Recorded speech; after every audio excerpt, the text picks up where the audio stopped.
महात्मा गांधी जी के लिए 2 अक्टूबर के दिन आप क्या करेंगे? महात्मा गांधी जी के लिए तो मैं क्या कहूँ, महात्मा गांधी जी के लिए तो पूरी दुनिया कहती चली आई है। उनके लिए तो शब्द ही मेरे पास नहीं है कि उनकी शान में मैं कुछ कह पाऊँ। हाँ, इतना ज़रूर है कि आज जैसे गांधी जी का नाम मिटाने की कोशिश रेगुलर चल रही है हमारे भारतीय समाज में।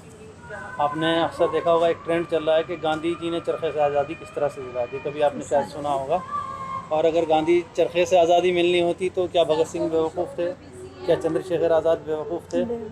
मानी उनकी कोशिशों को इस तरह से किया जा रहा है कि गांधी जी ने कुछ नहीं किया था, उनके चरखे ने कुछ नहीं किया था, जो दूसरे लोग थे जिनको क्रांतिकारी कहते हैं उन्होंने ही कुछ किया था। असल में अगर इस चीज़ को समझ जाते कि चरखे से आज़ादी किस तरह से मिली है तो जो शायद अब हमारा भारत अब दोबारा से ग़ुलामी की तरफ जा रहा है, ये न जाता।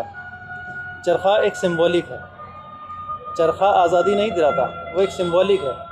एक बड़ी मशहूर सी कहावत है कि जिसके हाथ में मुंडी उसके हाथ में मंडी।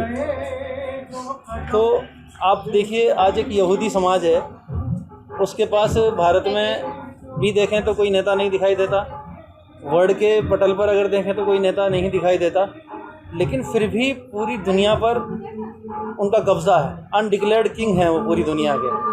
उनके पास क्या है? उनके पास पूरा बाज़ार है, अमेज़ॉन उनके पास है, मैकडॉनल्ड उनके पास है, बर्गर किंग उनके पास है और पेप्सी उनके पास है। ये इस तरह की चीज़ें जब उनके पास हैं, मानी उनके पास कारोबार है, उनके पास पैसा है, उन्होंने मार्केट को कब्ज़ा किया है, वो इंडिपेंडेंट हो चुके हैं, सेल्फ डिपेंडेंट हो चुके हैं, तो उन्होंने पूरी दुनिया की मार्केट पे कब्ज़ा कर दिया और अनडिक्लेयर्ड किंग हो गए।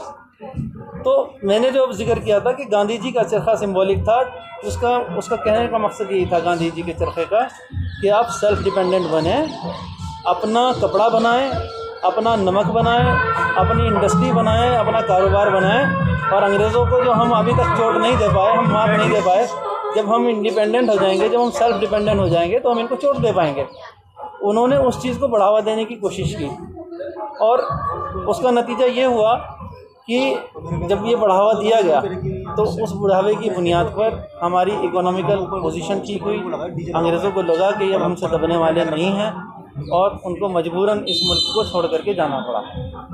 तो चरखे को आप इस तरह से देखें, मैं भी मानता हूँ कि चरखा उठाकर नहीं गांधी किसी के फेंक के नहीं मारते थे गांधी जी कि चरखे से आज़ादी मिल जाएगी, लेकिन हम उनके चरखे को इग्नोर नहीं कर सकते, हम उनकी बातों को इग्नोर नहीं कर सकते, हम उनके काम को इग्नोर नहीं कर सकते। वो शख्स थे जो पैसे वाले थे, मालो दौलत वाले थे, हाईली एजुकेटेड थे और दुनिया ने उनको लीडर तस्लीम किया था। इसलिए किया था क्योंकि वो सबको पीछे छोड़ कर आए थे। वहीं उसके बरक्स जो आज गांधी को बुरा कह रहे हैं, आप उनको देखिए, उनके पास क्या था और आज क्या है। वो सब कुछ भी नहीं था, उन्होंने सब कुछ यहीं से हासिल किया, इसी सत्ता से हासिल किया। और जब हासिल कर लिया, जब पेट भर गया उनका, मैं कहता हूँ पेट भरा नहीं है, उनका पेट अफर गया, ज़्यादा खा लिया उन्होंने तो उनको खट्टी खट्टी डकारें आ रही हैं। तो वो गांधी जैसे लोगों को बुरा कहते हैं आज इस समाज में, और वो कहीं ना कहीं अपने देश के इतिहास की बुराई करते हैं। तो हम यही कहेंगे दोबारा से फिर कि अगर वाकई इस मुल्क को दोबारा से आज़ादी देनी है तो गांधी के कदमों पर चलना पड़ेगा, शांति के कदमों पर चलना पड़ेगा। और शांति के लिए अगर आप शांति चाहते हैं, आप पीस चाहते हैं, तो जस्टिस पर आना पड़ेगा। और जब तक इंसाफ इस दुनिया में, इस मुल्क में कायम नहीं होगा, जब तक शांति नहीं हो सकती, जब तक जस्टिस कायम नहीं होगा, जब तक शांति नहीं आ सकती। तो ये गांधी के असूल हैं। उनके असूल क्या हैं? वो जस्टिस को ख़त्म कर रहे हैं, तफरका फैला रहे हैं, समाज में एक ऐसी धारणा पैदा कर रहे हैं कि हम अपना इंसाफ अब करेंगे, पुलिस को की ज़रूरत नहीं है, कानून व्यवस्था की ज़रूरत नहीं है, हम अपना इंसाफ करेंगे।